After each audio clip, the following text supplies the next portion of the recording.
నమస్తే welcome to iDream media నేను సౌజన్య ప్రతి 6 నెలలకు ఒకసారి 3 నెలలకు ఒకసారి రెసిడెన్షియల్ కాలేజెస్ గురించి సో పేర్లు నేను పనిమాలుగా చెప్పాల్సిన అవసరం లేదు బట్ చెప్తున్నా ఒకటి శ్రీ చైతన్య ఇంకొకటి నారాయణ ఏదో ఒక దారుణమైనటువంటి ఘటన జరిగిందని మనం వింటూనే ఉన్నాం ఇప్పుడు లేటెస్ట్ గా అమ్మాయిలకు సంబంధించినటువంటి ఏదైతే బ్లాక్ ఉందో రెసిడెన్షియల్ కాలేజ్ శ్రీ చైతన్యకి సంబంధించి సో అందులో అమ్మాయిలే తోటి అమ్మాయిల్ని ముసుగేసుకుని కొడుతున్నారు బెదిరిస్తున్నారు ఈ రోజు నువ్వు అయిపోయావని చెప్పి ముందే వార్నింగ్ ఇచ్చి మరీ కొడుతున్నారు అని చెప్పి ఇప్పుడు మనకు వార్తలు వినిపిస్తున్నాయి మరి తప్పెవరిది జాయిన్ చేసిన పేరెంట్స్దా పట్టించుకుని యాజమాన్యానిదా అసలు ఎవరిది ఏంటి లేదా ప్రభుత్వానిదా మరి ఈ అంశానికి సంబంధించి మనకి ఎన్నో విషయాలు తెలియజేయడానికి ఈ రోజు మనతో పాటు ఉన్నారు senior journalist and family counsellor Priya Chaudhary garu ఉన్నారు వారితో మాట్లాడదాం నమస్తే అండి నమస్తే కాలేజెస్ అనగానే ఒకనొక టైంలో మ్యాక్సిమం గవర్నమెంట్ కాలేజెస్కి మొగ్గు చూపేవాళ్ళు ఇప్పుడు ప్రైవేట్ అంటే ఒక పేరెంట్స్కి కూడా ఒక కైండ్ ఆఫ్ స్టేటస్ సింబల్ అయిపోయింది ఒక పలానా కాలేజ్ అనేసరికి సో ఎప్పుడు చూసినా ఇప్పుడు లేటెస్ట్గా వెరీ లేటెస్ట్ అనమాట ఈ అంశం అయితే శ్రీ చైతన్య గర్ల్స్ క్యాంపస్ ఏదైతే ఉందో అందులో అమ్మాయిలే తోటి అమ్మాయిల్ని ముసుగేసి కొట్టడం ఒక ప్లానింగ్ వేసి ఒక పద్ధతిగా కొట్టడం రాత్రులు ఏమో కత్తులు తీసుకుని డోర్ని కొట్టడం బెదిరించడం ఇవన్నీ జరుగుతున్నాయి అంటే రెసిడెన్షియల్ కాలేజెస్కి సంబంధించి ఇన్ని దారుణాలు వింటూ ఉన్న 6 నెలలకు ఒకసారి 3 నెలలకు ఒకసారి పేరెంట్స్ ఎందుకు వాటి వైపే మొగ్గు చూపుతున్నారు తిలా పాపం తలా పిడికడని చెప్పేసి అని యాక్చువల్గా అసలు ఈ దరిద్రం దౌర్భాగ్యం ఎక్కడి నుంచి వచ్చిందంటేనమ్మా ఇవాళ ఉన్నటువంటి వ్యవస్థలో ఉన్నటువంటి ముఖ్యమంత్రులు సోకాల్డ్ ఎడ్యుకేటెడ్ పర్సన్స్ అందరూ కూడా ఎవరైతే అడ్మినిస్ట్రేషన్లో ఉన్నారో పొలిటికల్గా ఉన్నారో ముఖ్యమంత్రులుగా ఉన్నారో మంత్రులుగా ఉన్నారో ఈరోజు ఉన్నటువంటి పాలసీస్ చేసేటటువంటి పాలసీ మేకర్స్ ఎవరైతే బ్యూరోక్రాట్స్ ఉన్నారో వాళ్ళందరూ కూడా ఎక్కడి నుంచి వచ్చారమ్మా ఏ కాలేజెస్ నుంచి వచ్చారు ఏ స్కూల్స్ నుంచి వచ్చారు గవర్నమెంట్ స్కూల్స్ నుంచే చదువుకుని వచ్చారు చదువుకుని అంత గొప్ప వాళ్ళు అవ్వలేదా అంటే గవర్నమెంట్ స్కూల్లో చదువుకుంటే చేతగానితనము గవర్నమెంట్ స్కూల్లో ఏమీ లేదు ఉన్నదంతా ప్రైవేట్ స్కూల్లో మాత్రమే ఉంది మనకి ఇక్కడ కాబట్టి ఆ ప్రైవేట్ స్కూల్లో ఎక్కడో మనకి తీసుకొని వెళ్ళి పెడతాయి అనేటటువంటి ఈ విధమైనటువంటి ఒక జాడ్యాన్ని ఎప్పటి నుంచి అంటగట్టారు జనానికి చెప్పమంటారా ఐటీ సెక్టర్ అనేటటువంటిది మన తెలుగు రాష్ట్రాల్లో అడుగుపెట్టిన నిమిషం నుంచి ఐటీ సెక్టర్ వచ్చిన తర్వాత ఇక్కడ టెక్నీషియన్స్ కావాలి అని అన్నప్పుడు ఆ టెక్నికల్గా ఉన్నటువంటి ఎడ్యుకేషనల్ ఇన్స్టిట్యూషన్స్ని డెవలప్ చేద్దాము అని చెప్పేసి అని చేసినటువంటి ఆలోచన సోకాల్డ్ మేధావులందరూ చేసినటువంటి ఆలోచనకి రూపమే ఇవాళ ఈ విధమైనటువంటి డెన్స్ అంటాను నేనైతే మాత్రం ఈ రెసిడెన్షియల్ కాలేజెస్ని ఈ టైప్ ఆఫ్ స్కూల్స్ అన్నిటినీ కూడా ఈ డెన్స్ ఏర్పడినాయి ఎలా ఏర్పడినాయి అనంటే నేను ఆ రోజు ఎందుకనంటే ఎప్పుడైతే ఈ ప్రైవేట్ కాలేజెస్కి ప్రైవేటు యాజమాన్యాలకి పట్టం కట్టిన రోజున ఆ రోజు ఉన్నటువంటి ప్రభుత్వాన్ని మాలాంటి వాళ్ళకి క్వశ్చన్ చేయడం జరిగింది మీరు ఎందుకు ప్రైవేట్ కాలేజెస్కి మీరు ఇస్తున్నారు ఇదే ఐటీ స్టూడెంట్స్ని గవర్నమెంట్ సెక్టర్లో మనము ఎడ్యుకేషనల్ ఇన్స్టిట్యూషన్స్లో మనం తయారు చేయలేమా ఇది ఎందుకు ప్రభుత్వ పాఠశాలల్ని మీరు ఎందుకు డెవలప్ చేయరు టెక్నికల్ ఒక కోర్సెస్ కానివ్వండి టెక్నికల్గా డెవలప్ చేయటం అనేది ప్రభుత్వ పరంగా ఎందుకు తీసుకురారు అని అంటే ఆ రోజు చెప్పినటువంటి అంశాలు ఈ రోజుకి రావణ కష్టమే ఏంటి అంటే టీచర్స్ కావాలంటే గవర్నమెంట్ జీతాలు ఇవ్వాలంటే పాపులిస్ట్ స్కీమ్స్ ఏవైతే ఉన్నాయో నజరానాలు ఇలా పరిచేస్తూ ఉంటారు కదా వినండి మై డియర్ పబ్లిక్ ఈ నజరాలను పంచిపెట్టడానికి ప్రభుత్వానికి డబ్బు కావాలి తప్ప ప్రభుత్వంలో ఉన్నటువంటి వ్యవస్థలు ఏదైతే విద్యా వ్యవస్థని ఏదైతే పటిష్టం చేయడానికి మాత్రం టీచర్ల నియామకానికి డబ్బులు లేవో టీచర్ల రిక్రూట్మెంట్కి అసలు తీరికే ఉండదు వీళ్ళకి ఎందుకు అనంటే ఇన్ని వందల కోట్ల జీతాలు ఇవ్వాల్సి వస్తుంది అది ప్రభుత్వం దగ్గర లేదు మరి ఎక్కడి నుంచి ప్రభుత్వం దగ్గర ఇన్ని కోట్ల రూపాయల డబ్బులు మరి వేట్లకి వస్తున్నాయి అనంటే పాపులిస్ట్ స్కీమ్స్కి ఇలా ఇసిరేస్తున్నారు చూసారా వాటికి మాత్రం డబ్బు కావాలి కాబట్టి ఇప్పుడు ప్రైవేట్ సెక్టర్స్ని గనక మనం డెవలప్ చేస్తే ప్రైవేట్ సెక్టర్స్ నుంచి వీళ్ళకి కావాల్సినప్పుడు వీళ్ళ ప్రభుత్వాలను అవి ఆదుకుంటాయి వీళ్ళకి కావాల్సినటువంటి అన్ని విధాలుగా సహాయ సహకారాలు అటు నుంచి ఇటు క్విడ్ ప్రోకోల్ అన్నమాట ఇటు జరుగుతుంటే ఇవాళ మనం చూస్తున్నాం వచ్చినటువంటి రెండు తెలుగు రాష్ట్రాల్లో కూడా వీళ్ళు నిలబడాలన్నా పడిపోతుంటే నిలదొక్కుకోవాలన్నా కూడా మేజర్ అప్పర్ హ్యాండ్ ఎవరిది ఉంటుందంటే ఎడ్యుకేషనల్ ఇన్స్టిట్యూషన్స్ యాజమాన్యాల యొక్క ఆ యొక్క ధనబలము సహకారాలు ఏవైతే సహాయ సహకారాలు ఏవైతే ఉంటాయో అవే ఇక్కడ ఇంప్లిమెంట్ అవుతాయి. ద సో కాల్డ్ పొలిటీషియన్స్ ఆలోచించింది ఏంటి అని అంటే ఇది మేము గవర్నమెంట్ సెక్టర్లో ఇవన్నీ పెట్టాలి అంటే కొత్తగా టీచర్స్ని రిక్రూట్ చేయాలి, కొత్తగా కోర్సులు ప్రవేశపెట్టాలి, ఆ కోర్సులకు సంబంధించిన ఇన్వెస్ట్మెంట్ చేయాలి. ఈ ఇన్వెస్ట్మెంట్ అంతా చేయడానికి ప్రభుత్వం దగ్గర డబ్బు లేదు. డబ్బు ఎవరి దగ్గర ఉంది? ప్రైవేట్ సంస్థల దగ్గర ఉంది. ఎందుకుంటది? ఫీజులు కడుతున్నారు కదా పేరెంట్స్. ఆ ఫీజులు ఎవరి దగ్గర ఉన్నాయి? పబ్లిక్ దగ్గర ఉన్నాయి. కాబట్టి పబ్లిక్ నే దోచుకుందాం, దోచుకున్న తర్వాత బాగుపడదాం. బాగుపడిన తర్వాత ఎవడెట్టా పోతే మనకే నా పార్టీ వచ్చిందా నీ పార్టీ వచ్చిందా, 5 ఏళ్ళు ఈడు కోటేస్తాం, ఈడు పని చేయకపోతే వాడికేస్తాం, వాడు కాకపోతే ఈడు కాకపోతే వాడు. అదేదో సినిమాలో ప్రభాస్ డైలాగ్ ఉంటుంది చూసావా, వాడు కాకపోతే వీడు, వీడు కాకపోతే వాడు అమ్మ మొగుడు, ఎవడొస్తాడ్రా ఎంతకాలం వస్తాడ్రా అని అడిగేవాడు లేనంత వరకు కూడా ఈ వ్యవస్థలు ఇలాగే భ్రష్టు పట్టి ఉంటాయి. ఆ విధంగా పుట్టుకొచ్చినటువంటి వ్యవస్థలు.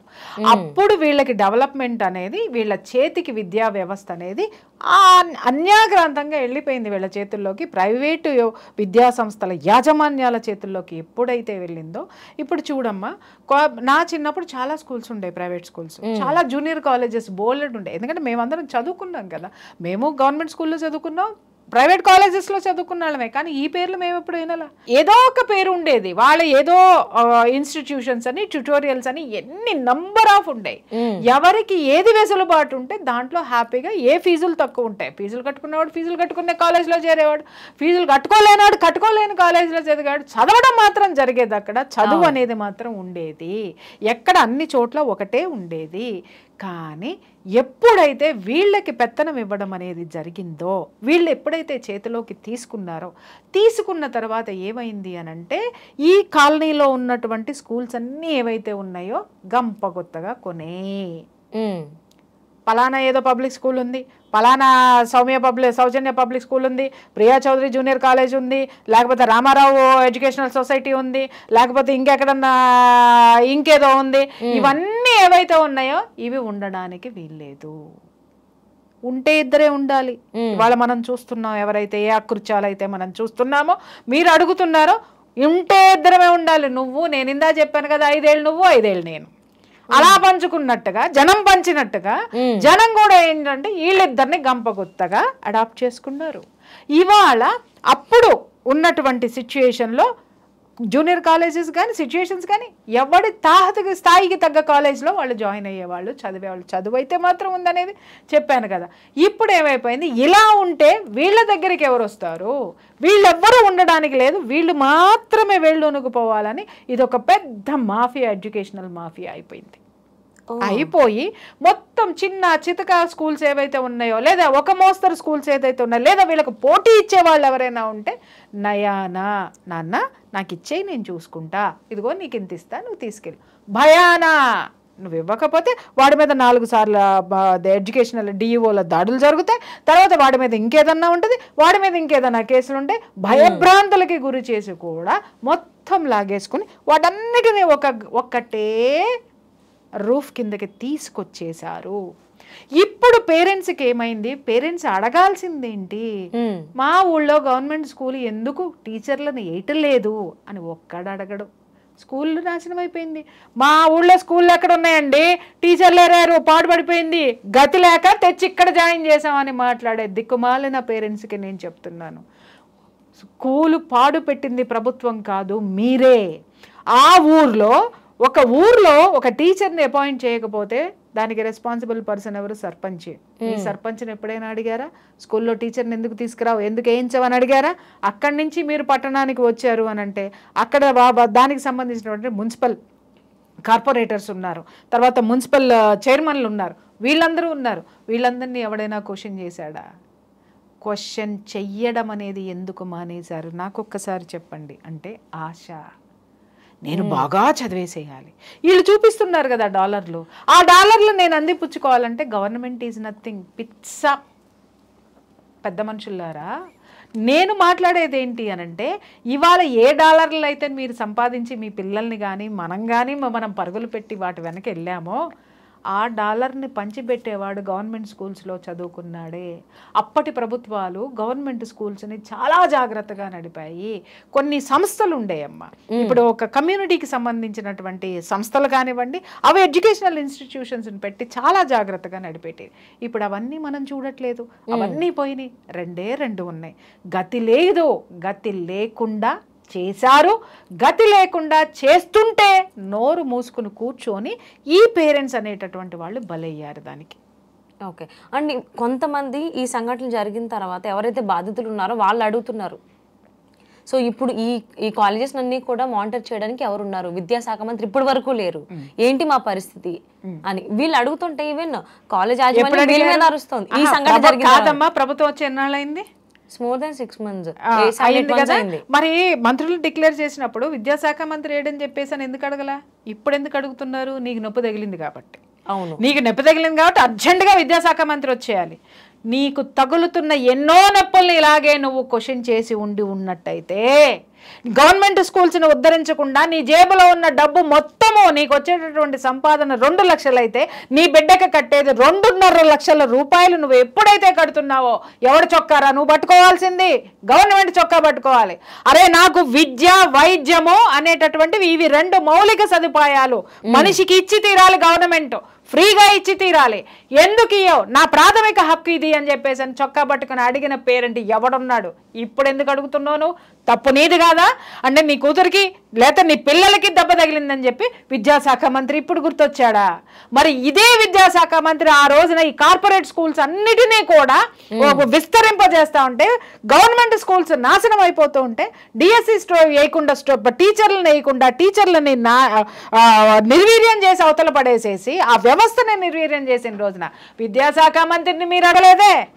ఎందుకు ఈ విధంగా గవర్నమెంట్ స్కూల్స్ని మాకెందుకు ఇవ్వట్లేదు? ఇది మా ప్రాథమిక హక్కు, విద్య అనేటటువంటిది మా ప్రాథమిక హక్కు.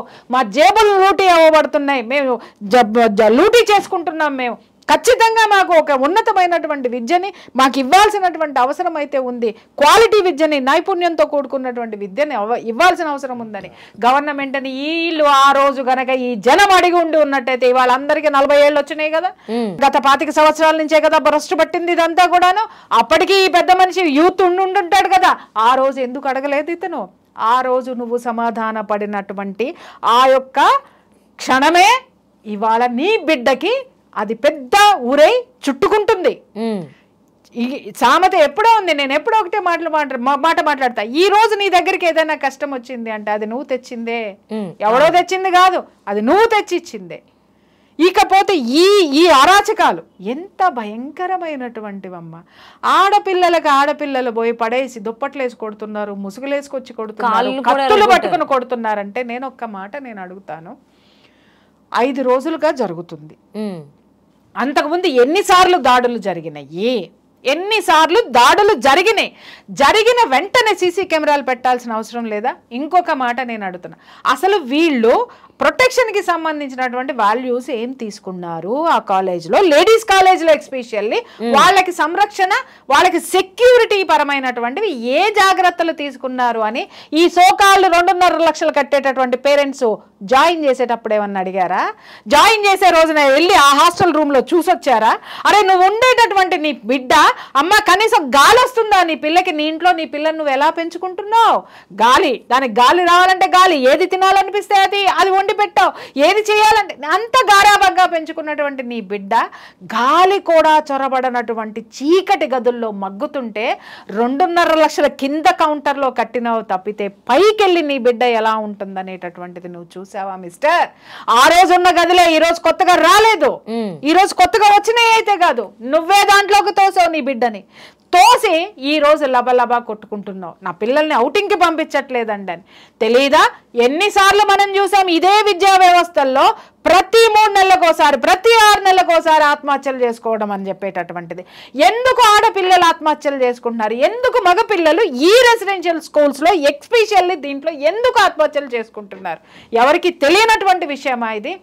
స్ట్రెస్ తట్టుకోలేక. ఏ స్ట్రెస్ అమ్మా? ఆ చీకటి గదులు లాంటి గదుల్లో పడి వాళ్ళకి వెలుతురుండదు, గాలి ఉండదు, మంచి గాలి పీల్చుకోవాలంటే బయటికి రాలేరు. చదువు చదువు చదువు చదువు. వాళ్ళకి నొప్పి వచ్చినా వచ్చి స్టడీ రూమ్లో కూర్చోవాలి. వాళ్ళ మనసులో ఏదైనా పక్కన ఒక రూమ్లో నలుగురు ఉంటారు, వాళ్ళకి పడక గొడవలు పడితే చెప్పుకోవడానికి ఒకళ్ళు ఉండరు. కనీసం వార్డెన్ ఏమన్నా ఫ్రెండ్లీగా ఉండి వీళ్ళతో ఏమన్నా మంచిగా ఉంటుందా అని అంటే, నిన్నగాక మొన్న చూసాం ఆ వార్డెన్ యొక్క మహత్కార్యాలన్నిటినీ కూడా మనం. ఆ అమ్మ కనీసం ఒక్కదానికి కూడా సమాధానం చెప్పకుండా చెక్కమోహం వేసుకునేట్టు చూస్తా ఉంది. ఇంతమంది ఆడపిల్లల యొక్క మాన ప్రాణాలు నీ చేతిలో పెడితే నువ్వు ఏం పీకుతున్నావు? జీతానికి పనిచేస్తున్నావు. సిగ్గు లేదా నీకు? నేను ఇంతకు ముందు వ్యవస్థలో కూడా నేను మాట్లాడా. వార్డెన్ యొక్క పాత్ర చాలా కీలకం. హాస్టల్స్ లో ఉన్నప్పుడు వాళ్ళు ఏం చేస్తున్నారు, ఇవన్నీ జరుగుతున్నప్పుడు వాళ్ళ పని ఏంటి? కూర్చొని టిఫిను ఏదో ఆ డైలాగ్ ఉంది చూసా, కాఫీలు తాగారా, టిఫిన్ తిన్నారా, మధ్యాహ్నం భోజనం చేశారా, లేచామా తిన్నామా పడుకున్నామా తెల్లారిందా, మళ్ళీ లేచామా తిన్నామా పడుకున్నామా తెల్లారిందా, ఈ పనులు చేస్తున్నారా? ఏం చేస్తున్నారు? వాళ్ళు ఎన్నో చెప్తున్నారు, అన్నంలో పురుగులు వస్తున్నాయండి, అదేంటి డైజెస్టివ్ ప్రాబ్లమ్స్ వస్తున్నాయి, ఇక్కడ భయంకరమైనటువంటి స్థితి ఉంది అని అంటే, అందులో ఒక పేరెంట్ అడుగుతున్నాడు, ఏం మాట్లాడుతున్నావు, ఏం చెప్తున్నావు అని పేరెంట్ మీదకి ఒక గుండా వచ్చి మాట్లాడుతున్నాడు. ఆ సంస్థకి సంబంధించినటువంటి వాడు ఎవడైనా కావచ్చు, లెక్చరర్ కావచ్చు, అడ్మినిస్ట్రేషన్ కావచ్చు, గోండా అనే మాట్లాడుతున్నాడు. 2.5 లక్షలు కడుతున్నామని అతని యొక్క బాధని ఆ పేరెంట్ చెప్తూ ఉంటే, ఉక్రోషాన్ని చెప్తుంటే, ఎవరి కోసం కడుతున్నావు అన్నాడు. అరే బచ్చా, ఇంకా వేరే తిట్టు, అది తిడితే బాగోదని చెప్తున్నా. 2.5 లక్షలు ఆ బిడ్డలకి కడుపు నిండా తిండి పెట్టమని కట్టారా నీకు? ఆ బిడ్డలకు ఒక మంచి చదువునివ్వమని కట్టారు. కానీ ఇలా పశువుల్లాగా, పశువులు కూడా కాదమ్మా, అదే కరుడు కట్టినటువంటి ఒక సైకో కిల్లర్స్ని పడేసేటటువంటి స్థితిలో పడేశారు. ఇలాంటి స్థితిలో మానసిక పరిస్థితి ఆ పిల్లలకి ఎలా ఉంటుందో తెలుసా? స్వచ్ఛమైనటువంటి గాలి రాకపోతే తల్లి, ఆ థాట్ ప్రాసెస్ ఏదైతే ఉంటుందో, చదవలేదనే టెన్షను, హోంవర్క్ చేయలేదనేటటువంటి టెన్షను, ఇవాళ ఎగ్జామ్ ఉంది ఎన్ని మార్కులు వస్తాయో టెన్షన్, ఎందుకంటే 2.5 లక్షలు కట్టారు కదా, 2.5 లక్షలు కట్టాను కదా అని మొదలెడుతుంది. అమ్మ దగ్గర నుంచి, అమ్మమ్మ దగ్గర నుంచి, అయ్య దగ్గర నుంచి అందరు 2.5 లక్షలు. మీ బిడ్డ అడిగిందా మిమ్మల్ని 2.5 లక్షలు కట్టమని చెప్పి? మీరు అడిగారు మీ కోరిక కోసం. అరే మీ అమ్మాయి తాహత ఎంత, ఆ అమ్మాయి ఇష్టాలేంటి, ఆ అమ్మాయి ఎలాంటి స్వేచ్ఛ కావాలి, ఎలా బ్రతుకుతుంది, అరే ఈ చదువులు, ఇంజనీరింగ్లు, డాక్టర్లు, ఇవే నా ప్రపంచం, ఇంకా లేదా ప్రపంచం ఏమీ నీకు? ఎన్ని ఉన్నాయమ్మా పిల్లలు నేర్చుకోవాలంటే, ఎడ్యుకేషన్ వ్యవస్థలో ఎన్ని ఉన్నాయో, దయచేసి వాటికేసి చూడండి. ఎంతసేపు డాలర్లు డాలర్లు డాలర్లు అని మీ పిల్లల్ని సైకోల కింద తయారు చేస్తున్నారు ఈ పేరెంట్స్ కూడా. సో అంటే ఫస్ట్ డే మనం అనుకున్నాం ఎవ్రీ 6 months or 3 monthsకి ఇలాంటి సంఘటనలు జరుగుతున్నాయి ఆ ప్రైవేట్ ఇన్స్టిట్యూషన్స్లో. అయినా కానీ పేరెంట్స్ అన్ని లక్షలు కట్టించుకుంటారు కదా యాజమాన్యం, కనీసం హాస్టల్ రూమ్ చూడడానికి కూడా పేరెంట్స్ని అలౌ చేయరు. మా రూల్స్ ఒప్పుకోండి, మేము పంపించాం, కాదు రూల్స్ ఎప్పుడు ఒప్పుకో, ఎందుకు ఒప్పుకో? నువ్వు డబ్బు నేను కడుతున్నా, నీకు డబ్బు నేను కడుతున్నానంటే ఇక్కడ యజమాని ఎవడు? నేను. నాకు కొన్ని హక్కులు ఉంటాయి, ఆ హక్కుల్ని నువ్వు ఖచ్చితంగా. ఇంకొకటి, నేను నీకు ఒక వస్తువు నీ దగ్గర నుంచి నేను కొంటున్నప్పుడు దాని గ్యారంటీ నువ్వు ఇవ్వాల్సిన అవసరం ఉంది. దానికి సంబంధించిన ప్రతిదీ నా డౌట్స్ క్లియర్ చేయాల్సినటువంటి అవసరం నీకుంది. ఇది ఏంటి అనంటే సప్లై అండ్ డిమాండ్ సబ్జెక్ట్లో ఉంటుంది. ఏంటి అనంటే డిమాండ్ని బట్టి ఆ సప్లై అనేటటువంటి సెక్టర్స్ ఎలా పెరుగుతాయి, దానికి సంబంధించి ప్రైస్ ఎలా ట్యాగ్ చేస్తారు, ఇవన్నీ ఉంటాయి. ఇక్కడ డిమాండ్ అండ్ సప్లై ఏముంది అనంటే, డిమాండ్ ఐటీల మీద ఉంది, డాలర్ల మీద ఉంది. సప్లై ఏముంది? ఆడపిల్లల్ని ఈ విధంగా హాస్టల్స్లో తోసే సప్లై ఉంది. ఇవి రెండే చూస్తున్నారు తప్ప మనుషులండి మీ ఆడపిల్లలు అనేటటువంటిది ఎంత సున్నితమైనటువంటిదో మీకేమన్నా అర్థమవుతుందా? దయచేసి ఆడపిల్లల్ని ఒక అద్భుతమైనటువంటి స్త్రీమూర్తిగా తయారు చేయాల్సిన ఒక ఆడపిల్లల్ని మనీ సంపాదించే మెషన్స్ కింద ఒక లేనిపోని అనవసరమైనటువంటి టార్గెట్లు వాళ్ళకు పెట్టి, వాళ్ళ నెత్తి మీద స్ట్రెస్ పెట్టేసి, వాళ్ళని ఎక్కడికో చేసేసి మీ ఆడపిల్లల్ని ఏం చేస్తున్నారో మీకేమైనా అర్థమవుతుందా? పక్కింటి అమ్మ చదివిందని ఈవిడ చదవాలి, పక్కింటి అమ్మ అమెరికా వెళ్ళిందని ఈడి పిల్ల వెళ్ళాలి. ఏంటిది? ఏం చేస్తున్నారో అర్థమవుతుందా? పక్కింటి అమ్మ, ఆ అమ్మ చెయ్యాలనుకున్నది చేసింది, కానీ అమెరికా వెళ్ళిన బిడ్డ కూడా నీ బిడ్డ దగ్గరికి ఇండియా పరిగెత్తుకుని వచ్చేటటువంటి విద్యలు ఇక్కడ లేవా? అవసరాలు ఇక్కడ లేవా? శక్తి ఇక్కడ లేదా? దానికి సంబంధించినటువంటి ఏ సబ్జెక్టులు ఇక్కడ లేవా? వీళ్ళకి తెలియదు. కేవలం ఏంటి అనంటే డాలర్లో, కేవలం ఏంటంటే బ్రాండింగ్లో, కేవలం ఏంటి అనంటే కార్లు, కేవలము వీళ్ళు ఇచ్చేటటువంటి ఆ యొక్క ప్రేమ వస్తువులకి ఇస్తున్నారు. అడగండి వాళ్ళని. డాలర్లకు ఇస్తున్నారు, బిడ్డలకి ఇవ్వట్లేదమ్మా. వాళ్ళు ఎప్పుడైతే ఆడపిల్లలమ్మా స్ట్రెస్కి లోనవుతారో ఆ మనలో నుంచి వచ్చేటటువంటి ఆ స్ట్రెస్ మనము మన యొక్క ఉచ్ఛ్వాస నిశ్వాసలు అనుకుంటాం, ప్రాణం ఇస్తుంది, ఆ కార్బన్ డైఆక్సైడ్ బయటికి పోతుంది, ఆక్సిజన్ తీసుకున్నాను. రేపు పిచ్చి పుష్పాలారా, తీసుకునేటటువంటిది ప్రాణశక్తి. ఆ ప్రాణశక్తి నీ చుట్టూ ఉన్నటువంటి వాతావరణము చాలా క్లీన్గా ఉండాలి. ఉన్నప్పుడు మాత్రమే ఆరోగ్యకరమైనటువంటి ప్రాణశక్తి నీలోకి వెళ్తుంది. నువ్వు రిలీజ్ చేసేటటువంటి కార్బన్ డైఆక్సైడ్కి ఇంకొక పేరు చెప్పమంటావా? నీ లోపల ఉన్నటువంటి స్ట్రెస్, దానికి సంబంధించినటువంటి ఆనవాళ్ళు, అవి ఎప్పుడైతే బయటికి వచ్చేస్తాయో ఆ స్ట్రెస్ ఈ రూమ్లో ఉండిపోతుందమ్మా, ఈ ఎయిర్లో నిండిపోతుంది. ఆ నిండిపోయినటువంటి ఆ స్ట్రెస్ కానివ్వండి, టెన్షన్ కానివ్వండి, భయం కానివ్వండి, లేకపోతే ఇంకొకరి మీద కోపం కానివ్వండి, ఆకలి కానివ్వండి, శారీరక బాధలు కానివ్వండి, నాకే ఎందుకు ఇలా ఉంది, నేను ఇప్పుడు కడుపులో నొప్పి వస్తుంది, లేకపోతే ఇంకొకటి వస్తుంది, ఎవరికి చెప్పుకోవాలో తెలియదు. ఒంటరితనంలో ఎన్నో ఆలోచనలు మనకి పుంకాలుగా రిలీజ్ అవుతాయి. ఆలోచనలన్నీ రూమ్లోనే ఉంటాయి. ఎందుకంటే కనీసం ఒక కిటికీ లేదు బయటకు గాలి పోవడానికి, లోపల గాలి రావడానికి. ఆ థాట్ ప్రాసెస్తో నీ ఆరా మొత్తం కూడా డిప్రెషన్ తోటి నిండిపోతుంది, ఫ్రస్ట్రేషన్తో నిండిపోతుంది. డిప్రెషన్ ముదిరితే సూసైడ్ అన్న అవుతుంది, లేదంటే ఫ్రస్ట్రేషన్ అన్న అవుతుంది. ఇప్పుడు అక్కడ ఆడపిల్లలు కత్తులు పట్టుకొని వచ్చి కొట్టడం, ముసుగులు వేసుకొని వచ్చి కొట్టడం కూడా డిప్రెషన్లో నుంచి పుట్టుకొచ్చినటువంటి ఆ సైకోయిజం అన్నమాట, ఫ్రస్ట్రేషన్ అనమాట. అది ఎవరి మీద చూపించాలో అర్థం కాక వీళ్ళల్లో ఆ ఫ్రస్ట్రేషన్ని తీర్చేసుకునేటటువంటి పరిస్థితులు ఇవన్నీ. మీరు ఎన్ని స్టోరీలైనా తర్వాత రాసుకోండి, జరిగేటటువంటి విషయం ఇది. అలాగే ఈ ఆడపిల్లల బాధితులు ఎవరైతే ఉన్నారో వాళ్ళ ఎనర్జీ మొత్తం పోతుంది. మమ్మల్ని ఇక మా పేరెంట్స్ మమ్మల్ని అర్థం చేసుకోరు, వీళ్ళకి ఇక్కడ ఇరుక్కుపోయాము అంటే ఇది సింగిల్ డోర్ ఎంట్రీ అనమాట. ఇంకొక డోర్ ఉండదు ఇక్కడ, ఎంట్రీ మాత్రమే ఉంటుంది. ఎగ్జిట్ అనేది మాత్రం వీళ్ళ దయాదాక్షిణ్యాల మీద ఆధారపడి ఉంటుంది. ఇవాళ పేరెంట్స్ లబోదిబోమని కొట్టుకుంటున్నారు. వీళ్ళకి తెలుసా, ఈ పేరెంట్స్కి తెలుసా వాళ్ళ పిల్లల యొక్క సైకాలజీని సరి చేయడానికి కనీసం 6 నెలల నుంచి సంవత్సర కాలం పడుతుంది. ఆ లోపల ట్రోమా ఉండిపోతుంది వాళ్ళల్లో. ఆ ట్రోమాసే వీళ్ళు పెద్ద అయిన తర్వాత వీళ్ళకి పెళ్ళిళ్ళు చేస్తే భర్తలతోటి కాపురం చేయరు. వీళ్ళకి పెళ్ళిళ్ళు చేసుకోకుండా వేరే వాళ్ళని ప్రేమించి పెద్దవాళ్ళని ఎదిరించి వాళ్ళ నానా మాటలని ఇవన్నీ ఆడపిల్లలు ఎందుకు చేస్తున్నారంటే ఆల్ దీస్ ట్రోమాస్. సో ఇలాంటి దారుణమైనటువంటి సంఘటనలు జరుగుతున్నాయి కాబట్టి ఆ ప్రైవేట్ ఇన్స్టిట్యూషన్స్లో ఇప్పటికైనా ప్రభుత్వాలు దానికి సంబంధించి కాన్సన్ట్రేషన్ చేయాలని కోరుకుందామండి. అట్ ద సేమ్ టైం ముఖ్యంగా పేరెంట్స్ వాళ్ళ మైండ్ సెట్ని మార్చుకోవాలి చదువులకు సంబంధించి కోరుకుందాం ఈ వీడియో చూసిన తర్వాత. థ్యాంక్ యూ సో మచ్ అండి. Thank you.